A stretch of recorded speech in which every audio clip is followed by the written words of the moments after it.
a fascinating look at different aspects of gender in the Kansas City queer culture, and it's from a certain perspective, his viewpoint, to give faces and light to various people who identify in various ways.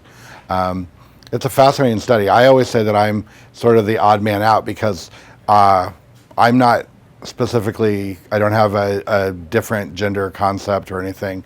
I wear makeup and I have a beard and I'm just me. I think in our media of late, in the last year and a half, there's been a lot of discussion of gender and gender fluidity and that sort of thing. And the black and white has been broken. There's so much gray in between. There's always been gray in between. It's never been black and white.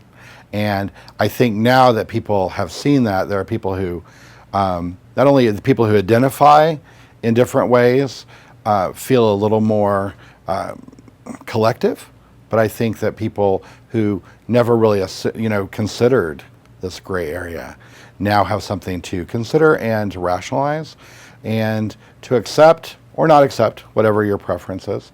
But I think that's what it's going to do. At least it's going to open a conversation. Love it or hate it, it's going to open a conversation, and that's, I think, the most important, that you're talking about it, one way or the other. Everything is so fluid, and it wasn't very long ago that biracial couples were not, they were looked down on and illegal, in some places.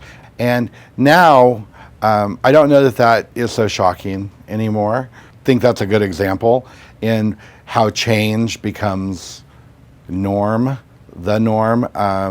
and more accepted. So by all means, I think that things that were not quite so accepted a year and a half ago, 2 years ago, definitely have gotten a face now, and they've got some rationale, and people are asking questions, and they're looking up things, and they're studying, and they're a little more accepting. They just acknowledge, oh, that's this, or that's this person, or this is what they are, or this is what they're presenting as. So by all means, I think it's a lot more accepted.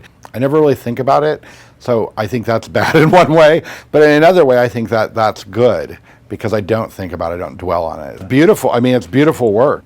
Obviously, he's very talented, and I love that he's using those abilities and those talents to bring a face, many faces, to queer Kansas City, to this subculture, distinctions of the way they see themselves and the way they present themselves.